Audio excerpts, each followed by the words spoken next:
બહુચરાજીમાં મેઘરાજાનું રૌદ્ર સ્વરૂપ 8 ઇંચથી વધુ વરસાદથી શહેર જળબંબાકાર. રેલવે અંડરપાસ બંધ થયો. મહેસાણા જિલ્લાના સુપ્રસિદ્ધ યાત્રાધામ બહુચરાજીમાં મેઘરાજાએ તોફાની બેટિંગ કરતા સમગ્ર શહેરમાં જળબંબાકાર જેવી સ્થિતિનું નિર્માણ થયું છે. દિવસ દરમિયાન 8 ઇંચથી વધુ વરસાદ ખાબકતા સમગ્ર શહેરમાં અનેક વિસ્તારોમાં પાણી ભરાઈ ગયા છે. ભારે વરસાદના કારણે નીચાણવાળા વિસ્તારોમાં જનજીવન અસ્તવ્યસ્ત બની ગયું છે. તો બીજી તરફ બહુચરાજીથી સંખલપુર તરફ જતો રેલવે અંડરપાસ પણ પાણીમાં ગરકાવ થઈ ગયો છે. અંડરપાસમાં પાણી ભરાતા વાહન વ્યવહાર બંધ કરવાની ફરજ પડી છે. કોઈ અનિચ્છનીય બનાવ ન બને તે માટે પોલીસ દ્વારા અંડરપાસ પાસે બેરિકેડિંગ કરી દેવામાં આવ્યું છે. પોલીસ બંદોબસ્ત પણ ગોઠવી દેવામાં આવ્યો છે. હાલ બહુચરાજી શહેરના ચારે તરફ માત્ર પાણી જ પાણી દેખાઈ રહ્યું છે. ભારે વરસાદના પરિણામે સ્થાનિકો સાથે યાત્રાળુઓ પણ મુશ્કેલીમાં મુકાઈ ગયા છે. રિપોર્ટર ચમનજી ઠાકોર, બહુચરાજી.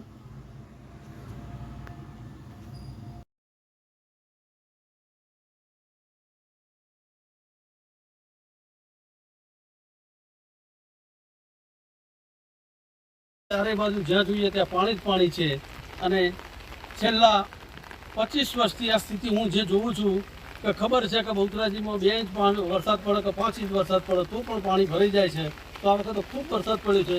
તો આ વહીવટી તંત્રને છેલ્લા આટલા વર્ષોથી ખબર છે, તેમ છતાંય એનો પ્લાન શું કામ નથી થતો, અથવા તો કોઈને ખબર નથી પડતી, અથવા તો જાણી જોઈને એ લોકો એવું કરવા માંગે છે એ કંઈ ખબર પડતી નથી.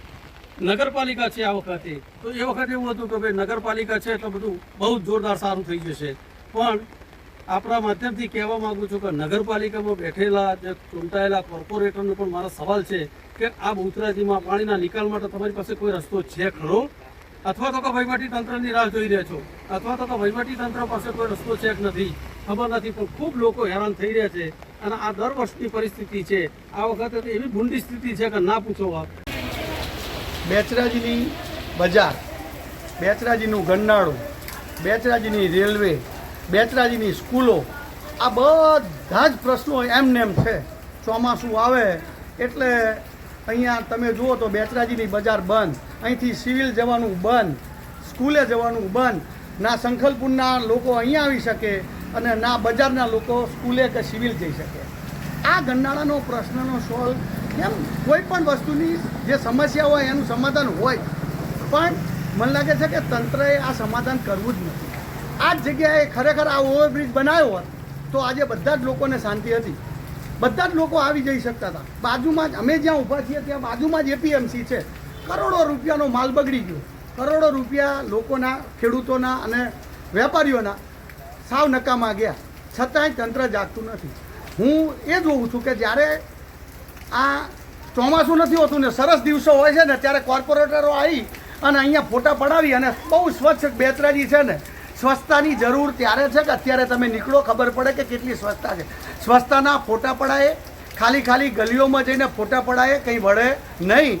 હું એવું માનું છું કે તમે આ લોકોના પ્રશ્નોનું સમાધાન ક્યારે આવશે ને એની ચર્ચા કરો, વૈકલ્પિક વ્યવસ્થાઓ કરો. નહીં તો આમ વરસાદ 3-4 દિવસ રહે અને 3-4 દિવસ લોકોના દૂધ ને વસ્તુઓ ના લેવા જઈ શકે, ના અહીંયા કરિયાણું લેવા જઈ શકે, ના દવાખાને જઈ શકે.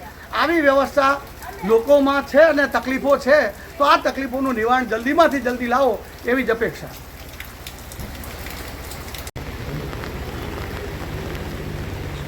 ઉભા રહો.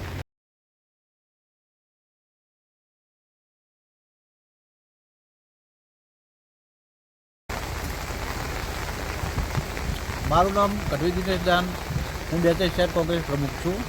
આ નાળું આટલા પાણી મને 1 ઇંચ વરસાદ પડતો નાળું ભરાઈ જાય આ નાળું. અને કોંગ્રેસ સરકારની માગણી હતી કોંગ્રેસની અમારી કે ઓવરબ્રિજ બનાવો, તો ઓવરબ્રિજ ના બનાવવાના કારણે અંડરબ્રિજ બનાવે એના કારણે આ લોકોના હાલાકી ભોગવવી પડે છે. તમે જોઈ રહ્યા છો આગળ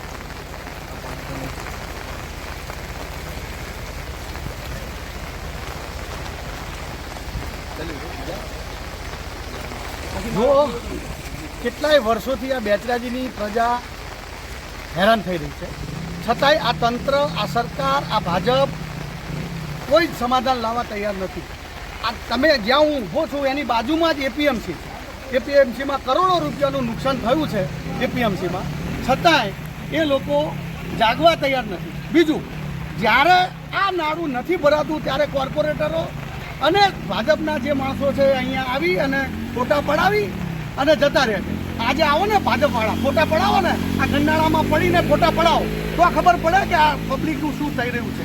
એટલે મને બહુ સ્પષ્ટ શબ્દોમાં મારું કહેવું છે કે ખાલી લોકોને દલાસા આપ્યા વગર ખરેખર તો તમે કામ કરવા માગતા હોય તો આ નાણાંનું કામ કરો.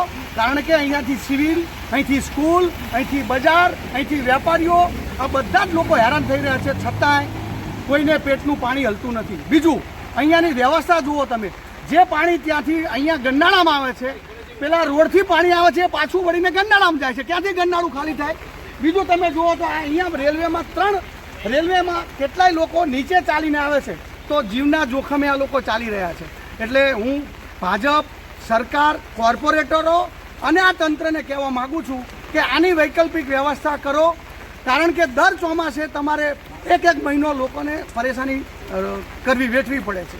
એટલે તંત્રને અને આ લોકો જે છે એમને મારે કહેવાનું છે કે જ્યારે વોટ આપો ને ત્યારે વિચારીને વોટ આપો. જ્યારે વોટ આપો ત્યારે સમજીને આપો. કારણ કે વોટ તમે એ રીતે આપો છો કે તમારા વોટનું શું મહત્ત્વ હોય છે. વોટ આપતી વખત તમે ધ્યાન રાખતા નથી કે આપણી દશા શું આવશે. જો વોટ આપ્યો છે, તમે આ નગરપાલિકા ચૂંટી લાવ્યા છો, તો તમારી દશા આ થઈ. હું હિતેશ મકવાણા, પ્રમુખ બેચરાજી તાલુકા પંચાયત. તમે જોઈ રહ્યા છો કે આ 2 દિવસ વરસાદ પડ્યો, એની અંદર છેક દયાનંદ કોમ્પ્લેક્સથી માંડીને આ શંકરપુર અંડરબ્રિજ છે, આ 2 દિવસથી બ્લોક છે. આ બાજુ 20 થી 25 ગામડાઓને જોડતો આ રસ્તો છે, 25 થી સોસાયટી છે, આ બાજુ મોટી હોસ્પિટલ, સિવિલ હોસ્પિટલ છે, સ્કૂલ છે, અને લોકોને એટલી હાલાકી પડી રહી છે, મુશ્કેલી પડી રહી છે કે લોકોને અવર જવર બંધ થઈ ગઈ છે. તો અમારે રાજ્ય સરકાર જોડે માંગણી છે કે આ જે અંડરબ્રિજ બનાવ્યો છે, જ્યારથી અંડરબ્રિજ બનાવ્યો છે દર વર્ષે અહીંયા પાણી ભરાઈ જાય અને દર ચોમાસામાં આ જ હાલત હોય. ઘણીવાર રજૂઆત કરવા છતાં તંત્ર કોઈ ધ્યાન આપતું નથી.